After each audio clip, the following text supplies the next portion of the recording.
America does not need other countries as much as other countries need us, and President Trump knows this. He's going to use the leverage of our markets and our country to the advantage of the people he was sworn in to represent. On the other hand, countries like China, who have chosen to retaliate and try to double down on their mistreatment of American workers, are making a mistake. President Trump has a spine of steel, and he will not break, and America will not break under his leadership. He is guided by a firm belief that America must be able to produce essential goods for our own people and export them to the rest of the world. A strong America cannot be solely dependent on foreign countries for our food, medicines, and critical minerals. And America must always maintain a robust defense supply chain. Reprioritizing and strengthening our manufacturing industry are essential national and economic security issues of the utmost importance to President Trump. By focusing on supercharging the onshoring of American manufacturing, the president is already delivering on his promise to usher in an economic golden age for our country. Just look at Friday's jobs report, which smashed expectations for the second straight month. The American economy added 228,000 jobs, nearly 100,000 more jobs than economists predicted, and the fourth highest month for private payroll growth in the past 2 years. There was also a sharp increase in transportation, construction, and warehousing employment. And in just 11 weeks, President Trump has secured more than $1.5 trillion in private sector investment. This is $500 billion more than Joe Biden secured in his entire term. This record-breaking private sector investment will create roughly 350,000 American jobs and counting. If you add up all of the investment pledges from foreign governments, President Trump has secured an incredible $5 trillion in total investments already. In the months ahead, President Trump's pro-growth economic agenda will be fully realized. The largest deregulatory effort in American history is underway. Unnecessary, burdensome, costly red tape is being eliminated by this entire federal government every day, driving down costs and massively boosting small businesses. So far, President Trump's deregulation effort has already saved Americans more than $180 billion, equivalent to $2,100 per family of four. The president's drill baby drill energy agenda, which he will discuss later this evening in the East Room, is capitalizing on the abundance of natural resources under our feet to generate more affordable electricity, cheap gas, and quality new jobs. All of this will combine to end the Biden-imposed cost of living crisis that's absolutely crushed American families.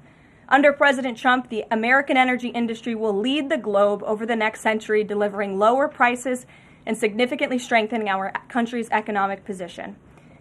At the president's direction, Republicans in Congress are working quickly to pass one big, beautiful bill, which will also include the largest tax cut in American history.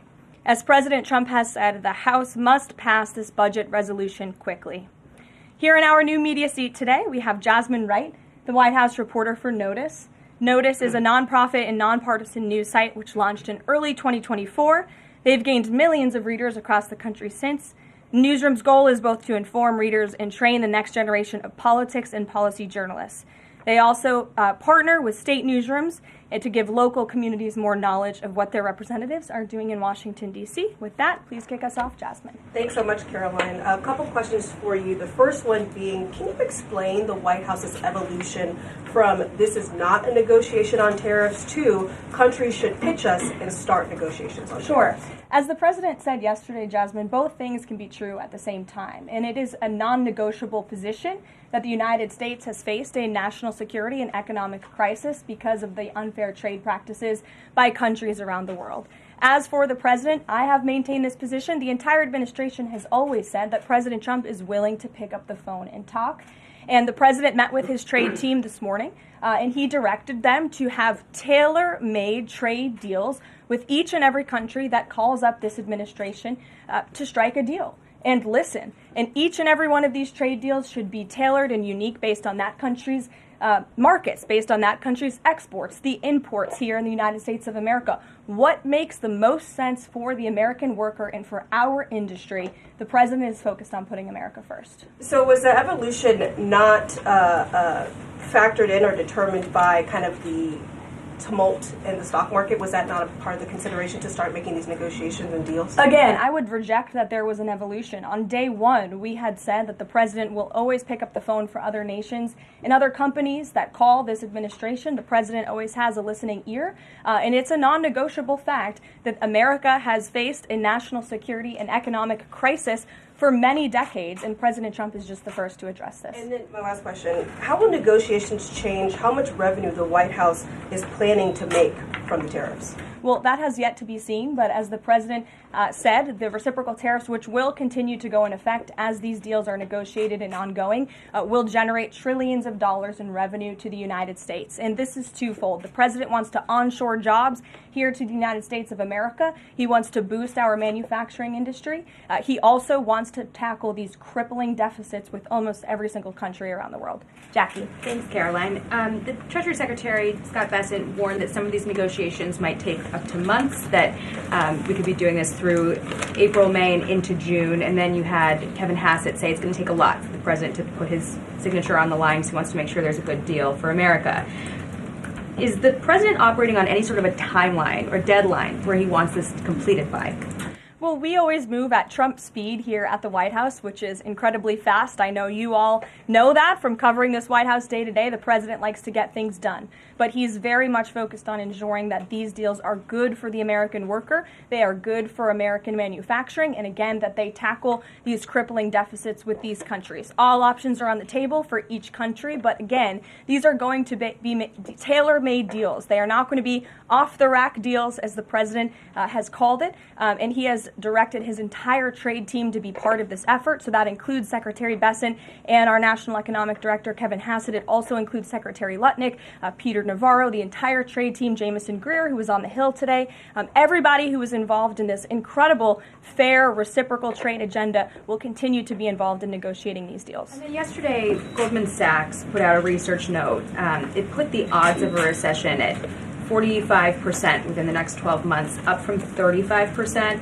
But Peter Navarro guaranteed last night no recession. Does the president agree with him on that? I know that the president in the past has been leery of making definitive statements on that. I can speak for the president, and I can speak for the optimism that he sees in our economy every day. Again, when you talk about the massive deregulatory efforts that are happening across the board, when you talk about how oil prices are down, gas prices are down, egg prices are down, we're cutting costs for the American worker, for the American consumer. We also see trillions of dollars of investments pouring into this country every day, and we're working hard now on the tariff side of the president's economic agenda. But don't forget, the next side of this is tax cuts, and we're counting on Capitol Hill to get those done, the largest tax cuts in history. Does that mean that without those tax cuts coming through, that the likelihood of a recession is greater? No, that's not what I said. I'm just saying be mindful of the whole of government economic approach that this administration is taking every day. Sure. Go ahead. Thank you, Caroline. You just said that one of the reasons these tariffs are going into effect is that some countries have been ripping off the United States, but some of the tariffs target countries like Madagascar, Bangladesh, with very high levels of poverty. So can you explain how the president wants to correct the deficit with those countries? Is there a plan, for example, to onshore the textile industry that these countries are known because, and, just like, can you be specific about those like low income? Sure. Well, first of all, the reciprocal tariff rates that were implemented by country were focused on the monetary tariff that those countries have imposed on the United States, but also the non-monetary tariff barriers and the regulations, if you will, that have been put into effect over the years, making it harder for America to export to these countries. These were very carefully crafted numbers. There was also a 10% baseline tariff across the board, as well, as you know. Moving forward, the president will talk to any country that picks up the phone to call, and I can tell you the phones have been ringing off the hook, wanting to talk to this administration, this president, and his trade team to try to strike a deal. And it's because the world knows that they need the United States of America. They need our markets. They need our consumer. The president has a lot of leverage on his side because he has the best economy and the best country in the world that he leads, and he knows that. And it's about dang time we finally have a president who uses that economic leverage to benefit American workers. And that's what the president is trying to do. Maggie. Caroline, thanks.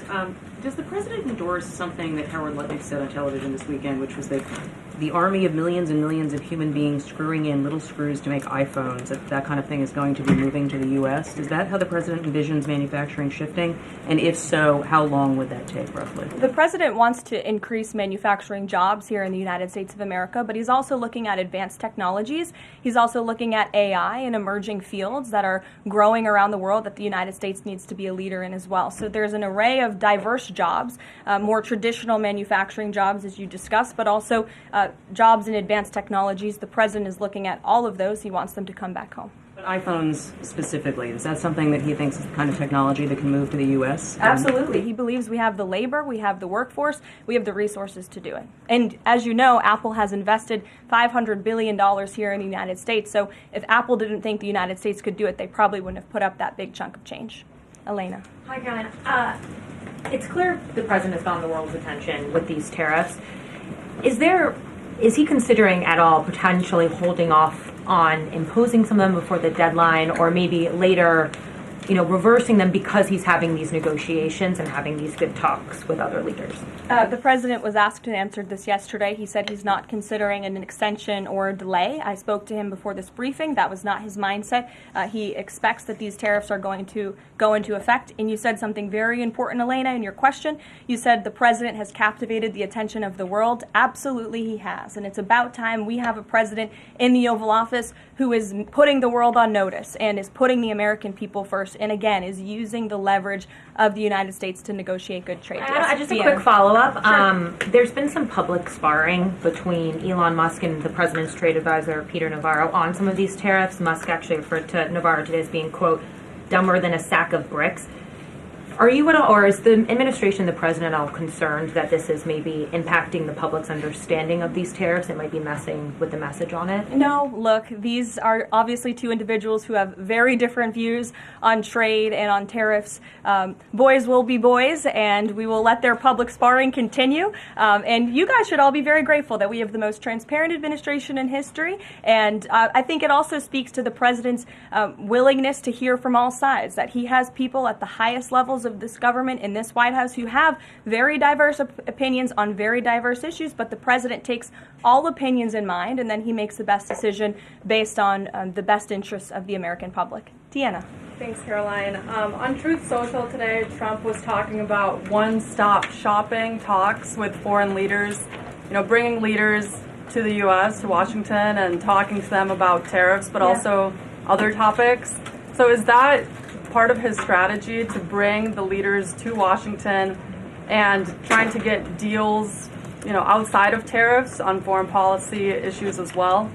I think the president, again, is going to have a custom, tailor-made approach to each and every country. And if that means discussions of foreign aid, of our military presence in these countries, how those troops are paid for, come to the table, that could be part of the negotiation in these economic negotiations. But it's the president's economic team who will be leading these. These are tariff and trade negotiations. And yes, they will be one-stop shopping for each and every country. They will be, as the president said again, tailor-made, not off the rack, to each and every country based on America's needs. Can you confirm? How are you? Thank you so much, Kara from Lindell TV. So President Trump has designated Tren de Aragua as a foreign terrorist organization and deported its members while also moving to restrict Venezuela's oil exports.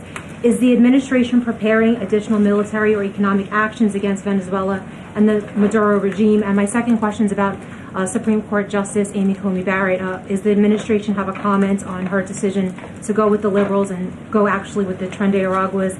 This is the same justice that actually sided against January 6th hostages last year. So is the administration have a comment? Are they disappointed in Supreme Court Justice Amy Coney Barrett? To your first question, I don't have any actions to read out in terms of Venezuela. The president has imposed secondary tariffs on the Maduro regime and on Venezuela in the form of oil, which is obviously going to have a crippling effect on the Maduro regime, and that's the intended effect of this administration. As for the justice you mentioned, as for the Supreme Court, we've made our feelings very clear. We believe this was a massive victory. Certainly, we wish this was a 9-0 decision because we firmly believe that the president was well within his constitutional authority, and the Supreme Court made that very clear last night, and they put Judge Boasberg in his place. We called on the Supreme Court to rein in these judges who are acting as judicial activists, not real arbiters of the truth and the law, and that's exactly what we saw the Supreme Court do yesterday. Christian. Thanks, Caroline. Now that the president's reciprocal tariffs are here, going into effect tomorrow, what's the status of the ERS? When will they actually start collecting revenue? And will that be nested under CBP or somewhere else entirely? It's something Secretary Lutnick has taken up, so I defer you to the Department of Commerce, but it's something that he and the president believe quite strongly in, and it's a promise that they intend to keep to the American people. Real quickly, can you explain why the president opted to send Secretary Hegseth to the dignified transfer last week instead of attending himself? Sure. The Secretary Hegseth was there to represent the administration. The president has expressed his condolences to these families, as have I from this podium. Shelby. The president's trade representative this morning told senators that the president does not intend on carving out exemptions for products and companies when it comes to tariffs. But would the administration consider changing that stance should bankruptcies begin among U.S. companies who are dependent on China trade? I won't get ahead of the president on any exemptions or his decision on that. I will leave that to him. But again, we're looking at this country by country and based on the needs of the American people and the American workforce. And one more, can you walk us through how this specific tariff plan was decided on and which advisor came up with it? The reciprocal tariff plan? Yes. It was a plan that was discussed by the president's entire trade team over the course of many, many meetings, and the president ultimately decided on which way to go. A few proposals were given to the president. There was debate and discussion, and the president made his decision. And as you've seen very publicly, the entire trade team is on board with this plan and the negotiations that will ensue because of it. Sure. Caroline, on Iran, given what's going to be happening on Saturday, what exactly is the current administration doing to stop Iran's funding of terrorist aggression worldwide that the previous administration wasn't doing? Well, first of all, when it comes to Saturday, I won't get ahead of the president. He has said there will be direct talks with Iran on Saturday. I won't further any details from this podium for obvious reasons, security reasons. It will, provide an update as we always have. However, when it comes to Iran, the president has reimposed crippling sanctions on the Iranian regime, and he's made it very clear to Iran they have a choice to make. You can strike a deal with the president, you can negotiate, or there will be hell to pay. And as the president said yesterday, if they don't choose to move forward with diplomacy and a deal, which is the direction we do see them headed in, there will be grave consequences to pay. The back row.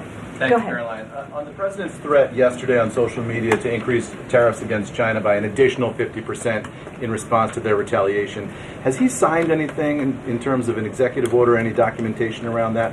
Will that additional 50% go into effect tomorrow? They will be going into effect at 12:01 a.m. tonight, so effectively tomorrow, yes. Work on that today? Of course, as always. To the gentleman in front of you, because that's who I originally called on. Go ahead. Over the weekend, President Trump said that he would be willing to have U.S. citizens deported to El Salvador with the cooperation of President Bukele. How would that work legally, and how many people would potentially be available for that operation? So the president has discussed this idea quite a few times publicly. He's also discussed it privately. You're referring to the president's idea for American citizens to potentially be deported. These would be heinous, violent criminals who have broken our nation's laws repeatedly. And these are violent, repeat offenders in American streets. The president has said, if it's legal, right? If there is a legal pathway to do that, he's not sure. We are not sure if there is. It's an idea that he has simply floated and has discussed very publicly as in the effort of transparency. Reagan. Thank you, Caroline. There's been more reporting coming out now about President Biden's decline while in the White House. Is the White House considering releasing the audio of Biden's interview with Special Counsel Robert Hur to the public, which the former president had previously blocked? I don't have an update on that, but I can certainly check. I think the American people would be quite interested to hear that tape, but I'll double check on the release of it. Thank you. Michael. Thank you, Caroline. On Saturday, during meetings with Iran, President Trump says high-level officials will be meeting directly with Iranian officials. We're hearing some pushback from Iran now saying those talks will be indirect. Can you clarify? They will be direct talks on Saturday, and I won't get ahead of the president on any further details. Jennifer. Yeah, two things. On the Israel tariffs, can you give us an update on the discussion on relaxing those tariffs? And then I had another question about the Doge team after that. That discussion is ongoing. I don't have any definitive details to iron out for you here. And then the president on Thursday told us that there was an incredible discovery that the Doge team had made. He called it horrible and incredible. Can you reveal that yet? Give us details on what it was about? There has been a discovery. I hate to leave you hanging on a cliff, but I don't want to get ahead of the president on that. But I can confirm there has been a discovery. It's just not quite yet ready for release. Sure. Go ahead. Caroline, thank you. I was calling on the young lady behind you, but I'll come to you after, Ed. All right. Not discriminating here. The president is meeting today with House Republicans. Can you say who is in that meeting and his message to Republicans that are skeptical of the Senate-passed budget framework? Sure. The president will be meeting with Republican lawmakers today here at the White House to talk to them about the framework that the Senate passed. The president was very quick to put out a statement about his support for the reconciliation package that the Senate passed, and he is counting on House Republicans to pass it. The Republicans received an overwhelming mandate from the American public to govern. We have an extraordinary opportunity. There are key promises that the president made to the American people in this bill: tax cuts, securing the border, deregulation, unleashing the might of American energy. These are good things for the American people. The president wants to see this get done, and that's why he's engaging with lawmakers today. Just a quick follow-up on tariffs. Kevin Hassett said today that the administration is prioritizing talks with Japan and South Korea, other trading partners. Are there other countries on that list that you guys can name publicly that you're having serious discussions with? Sure. As you have heard from various administration officials, myself included, there have been nearly 70 countries that have reached out to the administration last time I checked. But again, I hear the phones are ringing off the hook. There are foreign leaders who want to fly to Washington tonight and get on a plane to negotiate with this country, which shows you the leverage that the president is using. It shows you the rest of the world needs the United States of America to do business with. Israel, obviously, yesterday you heard a public statement from Prime Minister Netanyahu. The president has detailed his calls with the leaders of Japan, in South Korea. We are going to prioritize our allies and our partners around the world first when it comes to these negotiations, and the trade team will be divvying them up again to make tailor-made trade deals around the world. Ed, go ahead. As promised. Yes, thank you. You mentioned the 70 countries or so. I'm curious, though, under what conditions at this point would President Trump talk to President Xi about tariffs? Look, I just spoke to the president about this, and he believes that China wants to make a deal with the United States. He believes China has to make a deal with the United States. It was a mistake for China to retaliate. The president, when America is punched, he punches back harder. That's why there will be 104% tariffs going into effect on China tonight at midnight. But the president believes that Xi and China want to make a deal. They just don't know how to get that started. And the president also wanted me to tell all of you that if China reaches out to make a deal, he'll be incredibly gracious, but he's going to do what's best for the American people. So China has to call first? The Chinese want to make a deal. They just don't know how to do it. But the president will be implementing these 104% tariffs on China tonight. And under what conditions might he consider lowering tariffs on China at this point? It would be imprudent of me to tell you those conditions here from the podium. Sure, Gabe. Thanks, Caroline.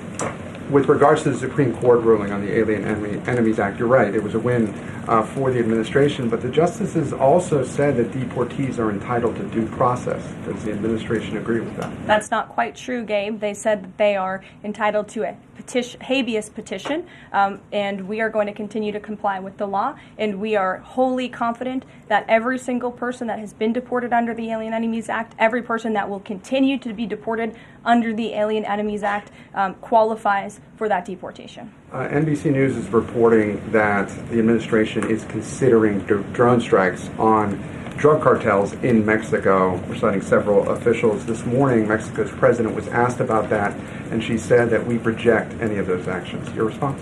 I saw that reporting. I don't want to confirm it from this podium. I don't want to comment on it because I'm not sure, but I would defer you to the National Security Council.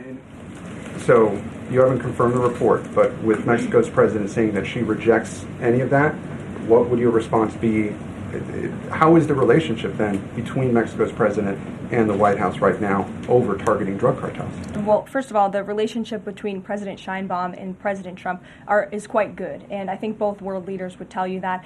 The president has been engaged directly with President Sheinbaum on a number of different topics, particularly when it comes to clamping down on the Mexican drug cartels, on clamping down on illegal immigration, human trafficking, drug trafficking through our southern border. She's taken significant steps towards doing that, but as for that specific report, again, I'm not going to comment.